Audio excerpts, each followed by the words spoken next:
Good evening students. तो एक दो बच्ची पढ़ने भी आई है।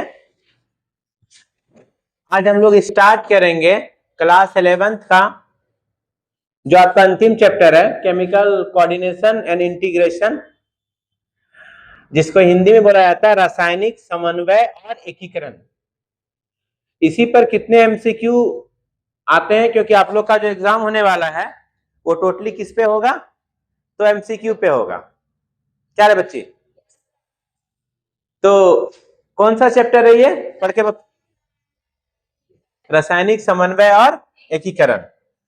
तो इस रासायनिक समन्वय और एकीकरण से टोटल हम लोग लगभग रखिए ना 44 एमसीक्यू करेंगे 4 ऑप्शन के साथ, और आपको भी साथ साथ इन सब मतलब क्वेश्चन को सॉल्व करना है। ठीक है, तो बिना किसी देर किए चलिए शुरू करते हैं हम लोग का पहला एमसीक्यू। पहला एमसीक्यू क्या बोल रहा है कि ये जो हम लोग हार्मोन बार बार चर्चा करते हैं, ये हार्मोन शब्द बना किससे है, कि इसकी उत्पत्ति हुई आखिर किससे है? ग्रीक भाषा से है कि लैटिन भाषा से है कि संस्कृत से है कि फ्रेंच से है? हार्मोन जो शब्द है ये शब्द किस भाषा से बना हुआ है? तो आपको पता होना चाहिए कि जो हार्मोन शब्द है ये बना हुआ है वो ग्रीक का है। किसका है? ग्रीक का है। तो हमेशा लैटिन ने बोलना कौन सा भाषा का है?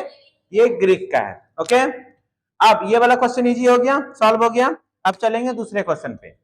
दूसरा क्वेश्चन यदि हम लोग यहाँ पर देखते हैं तो दूसरा क्वेश्चन ये पूछता है कि रासायनिक समन्वय का माध्यम क्या है?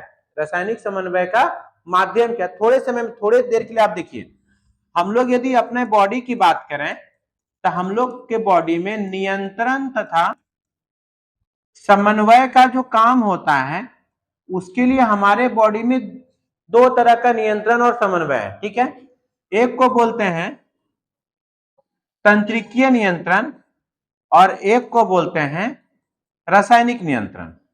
ठीक है, तंत्रिकीय नियंत्रण और एक को क्या बोलोगे? रासायनिक नियंत्रण।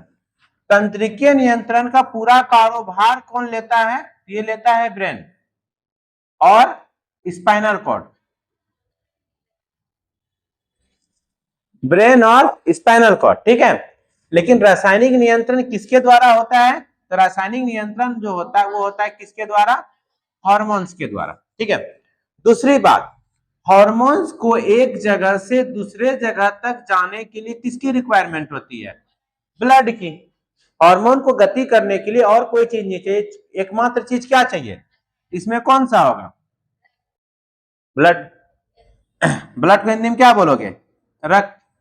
कोई डाउट नहीं? अब चलो नेक्स्ट पे। अब नेक्स्ट क्वेश्चन यदि तुम देखोगे, अंतःस्रावी ग्रंथियां कैसी होती है? ओके, तो अंतःस्रावी ग्रंथि को इंग्लिश में बोला जाता है इंडोक्राइन ग्लैंड्स। Endocrine glands. और इंडोक्राइन ग्लैंड्स जो है ये होती है डक्टलेस।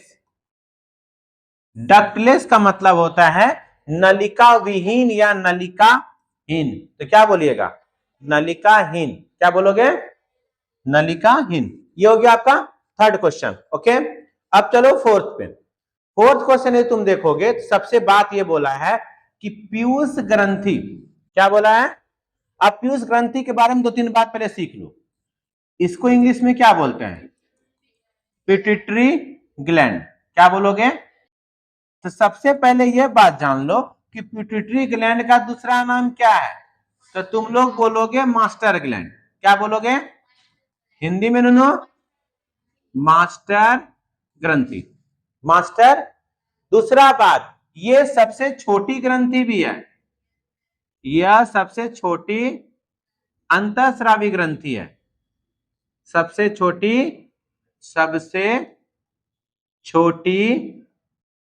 अंतःस्रावी ग्रंथि है कौन? पीयूष ग्रंथि। कौन ग्रंथि? Pituitary gland. दूसरी बात, ये है कहां पर? ये है हम लोग का मस्तिष्क। ये हम लोग का कहां है? तो यदि पूछेगा तुमसे कोई कि ब्रेन में कितनी अंतःस्रावी ग्रंथि है, हम लोग बोलेंगे 3। पहला का नाम कौन सा? हाइपोथैलेमस। दूसरा का नाम पिट्यूटरी नहीं, और तीसरा का नाम पीनियल। तो कितनी अंतःस्रावी ग्रंथि मस्तिष्क में है? 3, हाइपोथैलेमस, पिट्यूटरी और पीनियल। तो यहाँ क्वेश्चन पूछा गया है कि पिट्यूटरी ग्रंथि का स्थान कहां पर है, आपको क्या बोलना है? मस्तिष्क में। दूसरा बात कि इसका दूसरा नाम क्या है? या मास्टर ग्लैंड बोल लो, या नहीं तो इसको सबसे छोटी अंतःस्रावी ग्रंथि बोल लो। यहां तक कोई डाउट? नो। यदि यहां तक डाउट नहीं तो चलिए आप जिसको स्क्रीनशॉट लेना है स्क्रीनशॉट ले लो। यदि यहां तक कोई डाउट नहीं, अब चलते हैं आगे।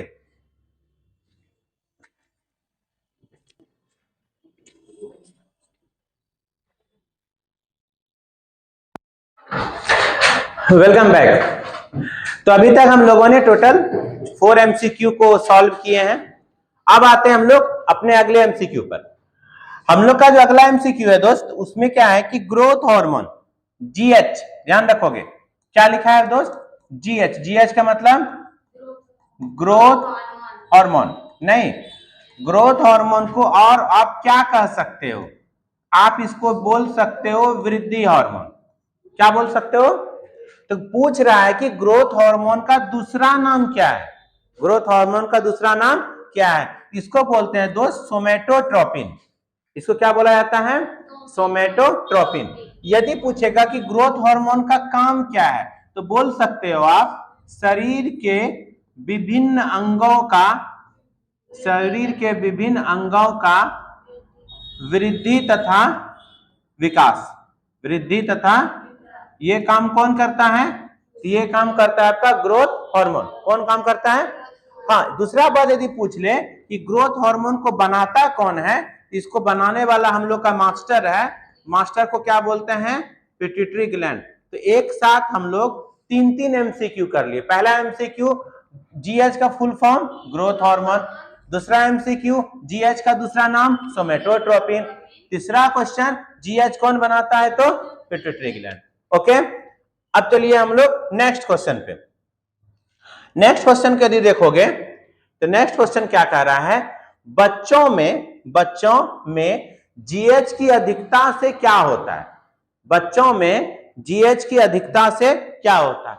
अब देखो एकदम बात समझो। तो यदि आप कोई GH लिख के दिया है तो GH का मतलब ही है दोस्त ग्रोथ हार्मोन। क्या बोलिएगा? Growth hormone. अब देख लो बच्चा, यदि मान लो ये कम, क्या बोलता है? अधिकता। अधिकता का मतलब होता है हाइपर सिक्रिएशन। अधिकता का मतलब क्या होता है? Hyper secretion.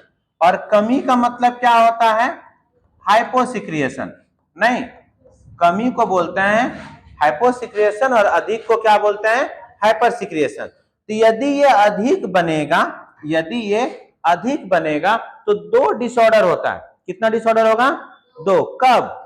जब ये अधिक बनेगा। ठीक है, तो जो पहला डिसऑर्डर होता है जिसके बारे में आपको दिया गया है उसका नाम है जाइनेटिज्म। क्या नाम है? जाइनेटिज्म। GIGAN और है आपका TISM। हिंदी में इसको बोलोगे जाइनेटिज्म को अतिकायता। क्या बोलोगे? सॉरी, इसको बोलोगे महाकायता। महाकायता, ठीक है। और दूसरा डिसऑर्डर जो होता है उसका नाम है एक्रोमिलेगी। क्या बोलोगे? एक्रोमिलेगी। ठीक है, इसको हिंदी में क्या बोलोगे? अतिकायता। एक बात ध्यान रखना है, महाकायता होता है बच्चों में, ठीक है, और ये होता है एडल्ट में। एडल्ट का मतलब 18+। ये किसमें होता है? एडल्ट में। तो आपको क्या पूछा है कि बच्चों में क्या होता है, आप क्या मारोगे? जाइनेटिज्म। तो हमेशा ध्यान रखना, GH का मतलब होता है ग्रोथ हार्मोन। यदि अधिक बन रहा है तो इसको हम लोग बोलते हैं हाइपर सिक्रिएशन। अधिक बन रहा है तो हाइपर सिक्रिएशन, और कम बन रहा है तो हाइपोसिक्रिएशन। तो कमी से क्या होगा? तो कमी से जो होता है उसका नाम है ड्वार्फिज्म। ठीक है, हिंदी में इसको बोलते हैं बौनापन। आप देखे होंगे बच्चे छोटे छोटे रह जाते हैं, तो यदि बच्चे छोटे छोटे हैं उसमें कौन सा हार्मोन कम बना होगा? आपको पता होना चाहिए उसमें जो हार्मोन कम बना होगा उसमें से क्या होगा? Growth hormone. क्या होगा? ये वाला स्लाइड क्लियर है? तो एक साथ देखिए कितना क्वेश्चन हमने बनाया। ग्रोथ हार्मोन की अधिकता से 2 डिसऑर्डर, एक का नाम जाइनेटिज्म एक का नाम एक्रो मिलेगी, जाइनेटिज्म को आप महाकायता बोल लो, एक्रो मिलेगी को अतिकायता बोल लो। कमी रहेगा तो बौनापन, जिसको क्या बोलोगे, ड्वार्फिज्म। क्या बोलोगे, ड्वार्फिज्म। ओके, चलिए अब नेक्स्ट क्वेश्चन की ओर हम लोग मूव करते हैं। अब हम लोग कहते हैं नेक्स्ट क्वेश्चन आप देखोगे, अब सेम क्वेश्चन इस बार पूछा कि बड़ों में क्या पूछा, अभी मैंने बोला बड़ों में क्या होगा, एक्रो मिलेगी। बड़ों में एक्रोमेगली भी बोलता है, एक्रो मिलेगी, इसको हम लोग बोलते हैं, हिंदी में क्या बोलते हैं इसको, अतिकायता। अतिकायता, ठीक है। आदमी की हाइट बहुत अधिक हो जाती है, उंगलियां छोटी छोटी रह जाती है। हो गया। अब चलो नेक्स्ट क्वेश्चन पे। नेक्स्ट यदि देखोगे तो पूछा है कि थायराइड ग्रंथि का आकार कैसा होता है, थायराइड ग्रंथि का आकार कैसा होता है। तो गौर से देखो, आपकी जो थायराइड ग्रंथि होती है ना, वो कुछ इस तरह की होती है, और आप थोड़ा सा गौर करोगे तो आपको ये तितली जैसा दिखेगा। कैसा दिख रहा है, तितली जैसा, बटरफ्लाई नहीं, तो कौन सा लिखेगा, तितली जैसा। ये थायराइड, हाँ थायराइड ग्रंथि के बारे में आप सबसे पहले जान लो, ये है कहां पर, ये है आपका गला में, ये कहां है दोस्त, गले में। दूसरी बात, यह सबसे बड़ी अंतःस्रावी ग्रंथि है। तो मैंने एक साथ 2-3 एमसीक्यू करा दिया कि थायराइड ग्रंथि है कहां पर, आप बोलोगे गले में। सबसे बड़ी अंतःस्रावी ग्रंथि का नाम, तो अभी आप क्या बोलोगे, थायराइड बोलोगे, ठीक है। ये बात क्लियर हो गया। अब इसके बाद नेक्स्ट चलो, घेगा रोग किसकी कमी से होता है, घेगा रोग किसकी कमी से होता है। अब देखो ये क्वेश्चन थोड़ा सा घुमा के पूछा, बात समझना। घेगा रोग जिस हार्मोन की कमी से होता है उसका नाम है दोस्त थायरोक्सिन। उसका नाम क्या है, उसका नाम क्या है, थायरोक्सिन। लेकिन बात यहां यह है कि थायरोक्सिन को प्रॉपर बनाने के लिए जो तत्व की जरूरत पड़ती है उसका नाम है आयोडीन। तो यदि आपके खाने में आयोडीन नहीं रहेगा तो आपके बॉडी में थायरोक्सिन कम बनेगा, ना के बराबर बनेगा, और उस स्थिति में जो बीमारी होगा उसका नाम क्या होगा, घेगा, जिसमें पूरी मतलब थायराइड ग्लैंड आपकी फूल जाएगी, पूरा गला पूरा भर जाएगा, जिसका अंतिम उपचार ऑपरेशन या सर्जरी है। क्या मारोगे, आयोडीन। ओके, अब चलो नेक्स्ट पे। हाँ सेम क्वेश्चन, कैल्सीटोनिन किससे निकलता है, कैल्सीटोनिन किससे निकलता है, ध्यान दो। सबसे बड़ी ग्रंथि जो है उसका नाम है थायराइड ग्रंथि, इसका नाम है थायराइड ग्रंथि। तो थायराइड ग्रंथि 2 हार्मोन मुख्य रूप से बनाता है, एक का नाम है थायरोक्सिन, एक का नाम है थायरोक्सिन, और एक का नाम है टीसीटी, या इसका फुल फॉर्म होता है थायरोकैल्सीटोनिन, थायरोकैल्सीटोनिन। ये बात, थायरोक्सिन बोलेंगे तो इसमें T3 और T4 होता है, तो मेनली हम लोग T4 को ही थायरोक्सिन कहते हैं। अब देखो दोस्त, अभी जो कैल्सीटोनिन है ये क्या करता है, ये आपके ब्लड में कैल्शियम के स्तर को कम करता है, कैल्शियम के स्तर को क्या करता है, कम करता है, ठीक है। तो आपको इतना नहीं पूछा, आपको सिर्फ पूछा है कि कैल्सीटोनिन किसका प्रोडक्ट है, आप क्या बोल दोगे, ये थायराइड का प्रोडक्ट है। किसका प्रोडक्ट है वो, थायराइड। Clear, okay. अब देखते हैं, स्क्रीनशॉट लेते जाना साथ ही साथ। अब नेक्स्ट सवाल पे जाओगे तो नेक्स्ट सवाल देखो क्या पूछा, पैराथ हार्मोन का क्या काम है, ध्यान दो। तो पहले बात ये जान लो कि पैराथ हार्मोन बनाता कौन है। इसको बनाने वाला जो ग्लैंड है उसका नाम है पैराथायराइड। इसको कौन सा ग्लैंड बनाता है, इसको बनाने वाला ग्लैंड का नाम है पैराथायराइड ग्लैंड। अब ये क्या करता है, जैसे आपका कैल्सीटोनिन कैल्शियम को घटाया ना, ये उसका उल्टा काम करता है। इसका काम क्या है, ब्लड में कैल्शियम को क्या करना, बढ़ाना। क्या काम है, ब्लड में कैल्शियम को क्या करना, बढ़ाना। अब चलो नेक्स्ट क्वेश्चन, एड्रिनल ग्रंथि। एड्रिनल ग्रंथि, तो सबसे पहले आप जानो एड्रिनल ग्रंथि है कहां पर। तो एड्रिनल ग्रंथि आपके किडनी के ऊपर में है, आपके किडनी पर ऊपर में है। यदि पूछेगा कि इसकी संख्या कितनी है, आपको संख्या बोलना है 2। ये क्या करती है दोस्त, ये एक स्पेशल हार्मोन बनाती है जिसका नाम है आपातकालीन। इसका नाम क्या है, इसलिए इसको क्या बोलते हैं, आपातकालीन ग्रंथि बोल। अब इसका मतलब क्या है कि जब आप 3 कंडीशन में फंसोगे, कौन कौन, 3F, पहला डर, दूसरा लड़ाई, नहीं सकोगे तो भागवे करोगे, तीसरा फ्लाइट, ये तीनों कंडीशन वाला ये हार्मोन बनाता है, इसलिए इसको कौन सा ग्रंथि बोलते हैं, आपातकालीन ग्रंथि। ओके, अब चलो नेक्स्ट पे। नेक्स्ट देखोगे, अगला क्वेश्चन पूछ दिया कि एड्रिनल मेडुला कौन सा हार्मोन बनाता है, आप मिला लो, एड्रिनल, एड्रेनलिन, एड्रिनल ग्रंथि कौन सा हार्मोन बनाएगा, एड्रेनलिन, और इसी को हम लोग बोलते हैं आपातकालीन हार्मोन, आपातकालीन हार्मोन या संकटकालीन हार्मोन, नहीं, या 3F हार्मोन, इसी का 3 नाम है, या तो एड्रेनलिन बोल लो, या तो आपातकालीन हार्मोन बोल लो, या नहीं तो संकटकालीन हार्मोन बोल। यहां तक कोई दिक्कत, चलो यहां तक यदि दिक्कत नहीं है तब चलो नेक्स्ट सवाल पे।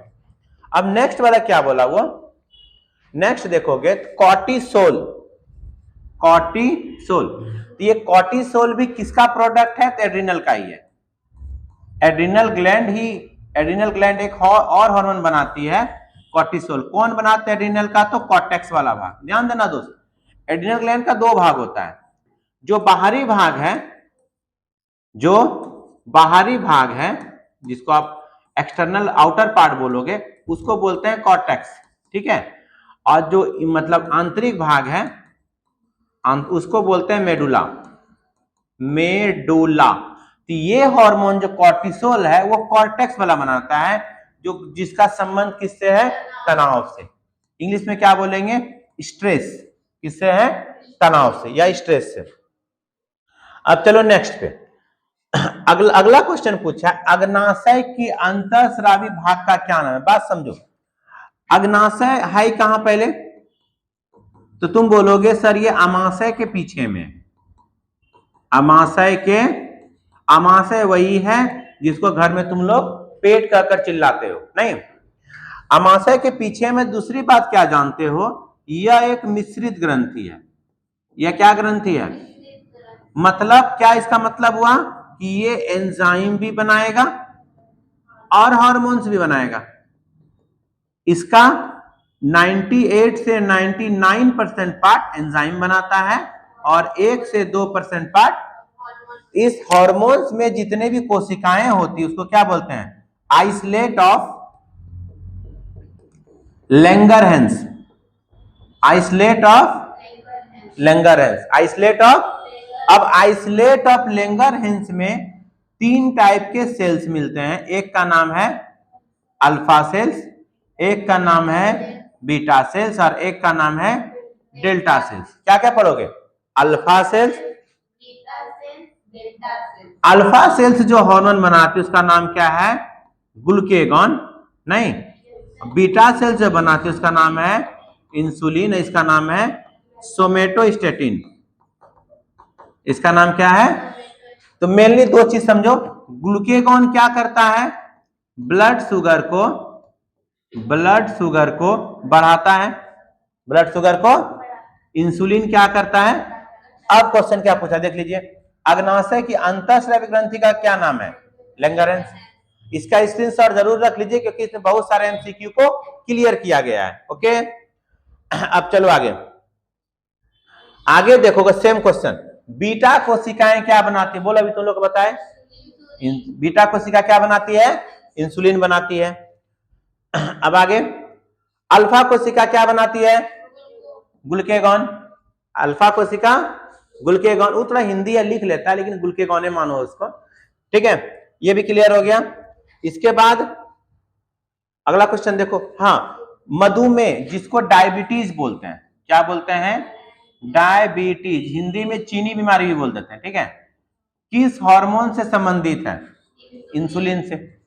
इसमें इंसुलिन कम बनता है अधिक बनता है, बताओ तो, डायबिटीज में इंसुलिन कम बनेगा कि अधिक बनेगा, कम बनेगा। इंसुलिन देखो, डायबिटीज कब होता है पता है, कि जब ब्लड शुगर बढ़ जाता है। अब ब्लड शुगर कब बढ़ता है, जब उसको घटाने वाला नहीं है, तो डायबिटीज की स्थिति में इंसुलिन क्या होता है, कम बनता है, ठीक है, हो गया। जो डाउट होगा पूछ भी लेना है। हाँ, फिर पीनियल ग्रंथि, पीनियल ग्रंथि कहाँ है इन्होंने बता दो पहले। ब्रेन में। कौन हार्मोन बनाता है? मेलाटोनिन। कौन हार्मोन बनाता है? क्या क्या काम करता है मेलाटोनिन? सोने वाला, ये स्लीपिंग हार्मोन है, स्लीपिंग हार्मोन है नहीं। और ये क्या करता है? ये जैविक घड़ी की तरह काम करता है, मतलब हर चीजों को याद रखना। किसी को 10 बजे भूख लगना है, 10 बजे भूख लगेगा नहीं। मेंस्ट्रुअल साइकिल 28 दिन में आता, उसको भी ध्यान रखेगा कौन? मेलाटोनिन। कौन रखेगा? तो कौन है? तो यहाँ क्या लिखोगे? मेलाटोनिन। हो गया। अब चलो नेक्स्ट पे, सेम क्वेश्चन पूछ दिया ना। जैविक घड़ी क्या बोला? जैविक क्या बोलोगे? मेलाटोनिन। ठीक। अब नेक्स्ट, अब आगे देखो। हाँ, थाइमस ग्रंथि, थाइमस ग्रंथि सक्रिय कब रहती है? थाइमस गला वाला, हाँ वही, सॉरी चेस्ट वाला, यहां पर जो होता है। हम सिंबल टिके दे रहे हैं, बोल गलत दिए। कहां पर? तो ज्यादातर ये रहता है बचपन में। ज्यादातर कब रहता है? क्योंकि जैसे जैसे एज बढ़ता है वैसे वैसे ये कम होता जाता है। नहीं, ज्यादा सक्रिय कब रहती है? तो बचपन में। नहीं, अगला देखोगे तो थाइमोसिन कौन बनाता है? पहले ये बात बताओ। थाइमस बनाता है। तो थाइमोसिन बनाने वाला ग्रंथि कौन है? आप बोलोगे थाइमस ग्रंथि। कौन बनाता है? अब दोस्त देखो, थाइमस ग्रंथि ये क्या काम करता है? ये आपके प्रतिरक्षा तंत्र का विकास करता है, प्रतिरक्षा तंत्र का विकास करता है। मेनली ये टी लिम्फोसाइट का विकास करता है, टी लिम्फोसाइट्स का, बी लिम्फोसाइट नहीं, टी लिम्फोसाइट। ठीक, यहां तक हो गया क्लियर। अब चलो next, FSH full form follicle stimulating hormone. Follicle stimulating कौन बनाता है? पीयूष ग्रंथि। कौन बनाता है? मास्टर बना देता है नहीं, पीयूष ग्रंथि। अब ये किससे निकलता है? देख लो, पीयूष से मांगा है। किससे निकलता है? ये पीयूष से निकलता है। नहीं, इजी क्वेश्चन है, ज्यादा टेंशन नहीं लेना, इजी हो जाए। LH, LH का काम है लिटिनाइजिंग हार्मोन। LH का मतलब लिटिनाइजिंग हार्मोन। ये क्या काम करता है? अंडोत्सर्ग करता है। मतलब ये जो तुम्हारा क्या बोल सकते हो ना, ग्राफियन फॉलिकल है ना, ग्राफियन फॉलिकल से किसको मुक्त करता है? सेकेंडरी oocyte को, जिसको लोग गलती से ओवम भी बोल देते हैं या अंडाणु भी बोल देते हैं, लेकिन उसका वास्तविक नाम क्या है? सेकेंडरी oocyte है। इसके क्या करता है? वो मुक्त करता है। हो गया। अब यहां से आगे देखोगे, आगे क्वेश्चन को चलें। हाँ, टेस्टोस्टेरोन, टेस्टोस्टेरोन किसका हार्मोन है? मेल का कि फीमेल का? पागल, मेल का है। किसका है? मेल का। तो टेस्टोस्टेरोन मेल का अपना बपोती हार्मोन है। इसको बनाता कौन है? टेस्टिस। टी से टेस्टोस्टेरोन, टी से टेस्टिस। टेस्टिस की संख्या कितनी होती है? 2। टेस्टिस है कहां पर? लोकेशन क्या है इसका? तो बोलोगे एक थैलीनुमा संरचना में, जिसका नाम स्क्रोटम है। जिसका नाम क्या है? यदि पूछेगा टेस्टिस के कितने काम है, तो बोलोगे 2 काम है। पहला काम टेस्टोस्टेरोन बनाना, पहला काम दोनों। दूसरा काम शुक्राणु का निर्माण करना, शुक्राणु का स्पर्म फॉर्मेशन। ये 2 काम किसका है? 2 काम किसका? टेस्टोस्टेरोन का। ठीक है, सॉरी, हाँ टेस्टिस का। किसका काम है? चलो यहां तक क्लियर। तुम लोग को हार्ड तो नहीं लग रहा है? ये देखो, तुम लोग का अपना बपोती हार्मोन एस्ट्रोजन। एस्ट्रोजन कौन बनाता है? बोल बोल बोल। तो फीमेल तो बनाएगी है ना। फीमेल का कौन सा पार्ट? अंडाशय बनाता है। कौन सा पार्ट बनाता है? अच्छा, अंडाशय का कितना काम? 2 काम। पहला काम एस्ट्रोजन प्लस प्रोजेस्टेरॉन। फीमेल कितने हार्मोन पे नाचती है? ज्यादातर 2, एस्ट्रोजन और प्रोजेस्टेरॉन का स्राव, और दूसरा बात अंडाणु का निर्माण, अंडाणु का निर्माण करना। ये दोनों काम किसका है? इसका अंडाशय का। इंग्लिश में क्या बोलोगे इसको? ओवरी। कितना है? 2 है। कितना है? 2 है। चल यहां तक ठीक। अब आगे प्रोजेस्टेरॉन का काम क्या है सिखाए, ध्यान दो। पी से प्रोजेस्टेरॉन, पी से प्रेगनेंसी, पी से प्रोजेस्टेरॉन, पी से क्या है? गर्भधारण। पाचन थोड़े करेगा, ये हार्मोन थोड़े है। श्वसन थोड़े करेगा, वृद्धि थोड़े करेगा, तो क्या करेगा? गर्भधारण करेगा। अब देखिए आगे ऑक्सीटोसिन, क्या नाम है? ऑक्सीटोसिन। ध्यान दो, सबसे पहले बात बताओ ऑक्सीटोसिन बनाता कौन है? पिट्यूटरी। मार वो तो कौन बनाता है? Pituitary gland. ध्यान दो, ऑक्सीटोसिन बनाता पिट्यूटरी नहीं, पिट्यूटरी स्रावित करता है। इसको बना के कौन देता है? हाइपोथैलेमस। पिट्यूटरी को कौन देता है? हाइपोथैलेमस। तो ऑक्सीटोसिन का बहुत सारा काम है। इसको लव हार्मोन भी बोलते हैं। क्या बोलते हैं इसको? लव हार्मोन बोलते हैं। नहीं, इसी कारण दुनिया तबाह है अभी। तो ये और ये किस में हेल्प करता है? तो प्रसव में। मतलब जब माँ किसी बच्चे को जन्म देती है तो तभी जो माँ को दर्द होता है, वो दर्द किसका गिफ्ट है? ऑक्सीटोसिन का। किसका है? ऑक्सीटोसिन का। हो गया। अब यदि यहां तक क्लियर है तो आगे देखेंगे। वैसोप्रेसिन, क्या नाम है? वैसोप्रेसिन को क्या कर, ध्यान दो। वैसोप्रेसिन, वैसो PRESSIN, वैसोप्रेसिन का नाम क्या है? ADH, full form anti diuretic hormone. Anti diuretic कौन बनाता है इसको? हाइपोथैलेमस। स्रावित कौन करता है? पिट्यूटरी। स्रावित कौन करता है? पिट्यूटरी। क्या लिखोगे? ADH हो गया। चलो अब नेक्स्ट क्वेश्चन, ADH की कमी से कौन सा क्या होता है? ADH की कमी से क्या होता है? अब ADH काम क्या करता है? ADH यही करता है कि शरीर से पानी को कम निकलने देता है। ओके, यदि किसी आदमी में ADH कमी हो जाए तो बार बार बाथरूम जाना पड़ेगा, उसका यूरिन पतला हो जाएगा, उसका यूरिन, तो कौन सा बीमारी होगा? डायबिटीज इंडिपस। कौन सा होगा? डायबिटीज इंडिपस। ठीक है, ये हो जाएगा ADH की कमी से। हो गया। अब चलो नेक्स्ट, TSH क्या नाम है? Thyroid stimulating hormone. क्या काम है? थायराइड को उत्तेजना करना। क्या काम है? थायराइड को उत्तेजना करना। ठीक है। ACTH किस ग्रंथि को, ध्यान दो, जैसे ACTH का पहला नाम लिखोगे तो आपको मिलेगा एड्रीनल। आपको क्या मिलेगा? देखो, किसको स्टिमुलेट करेगा? एड्रीनल। फुल फॉर्म का जो पहला लेटर है उसी से पता चलेगा किस ग्रंथि को करेगा, तो एड्रीनल ग्लैंड। ओके, तो चलो यहां तक तो मेरे हिसाब से बच्चों को कोई डाउट नहीं होना चाहिए। आगे आ जाओ। एंजाइम किस प्रकार के होते हैं? तो नॉर्मली वो प्रोटीन और स्टेरॉइड के बने होते हैं। प्रोटीन और, अच्छा, 2 हार्मोन बनाओ जो स्टेरॉइड का बना हुआ है। एक हो गया तुम्हारा टेस्टोस्टेरोन, एक क्या हो गया? टेस्टोस्टेरोन, और एक हो गया एस्ट्रोजन। टेस्टोस्टेरोन और ये स्टेरॉइड नेचर का है। आगे देखो, स्टेरॉइड हार्मोन को उदाहरण देखो, अभी तुरंत दे दिया। क्या लिखेगी? टेस्टोस्टेरोन। अब महिलाओं में एस्ट्रोजन, महिलाओं में, ठीक, यहां तक हो गया। अब चलो आगे, प्रोटीन हार्मोन का उदाहरण ये इंसुलिन। प्रोटीन हार्मोन का उदाहरण इंसुलिन। ये तो चलो आगे। हार्मोन कहां पे काम करता है बताओ? टारगेट ऑर्गन पे। कहां पे काम करेगा दोस्त?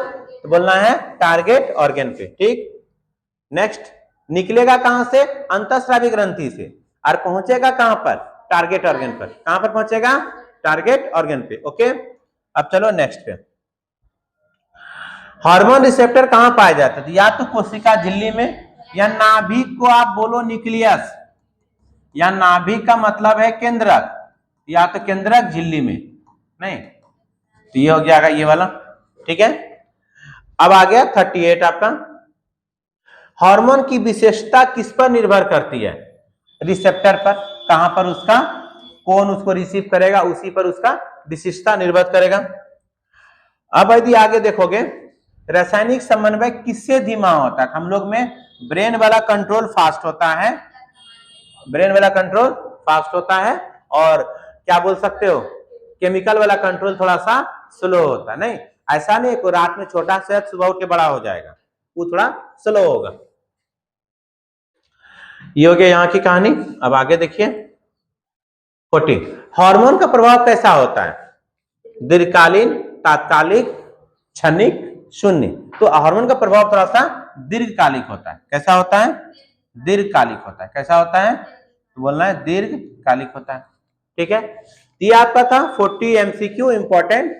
चैप्टर का नाम रासायनिक एकीकरण और समन्वय। तो इसको पूरा देखना है क्योंकि इसमें वही सब एमसीक्यू बताया गया जो आपको एग्जाम में आएंगे।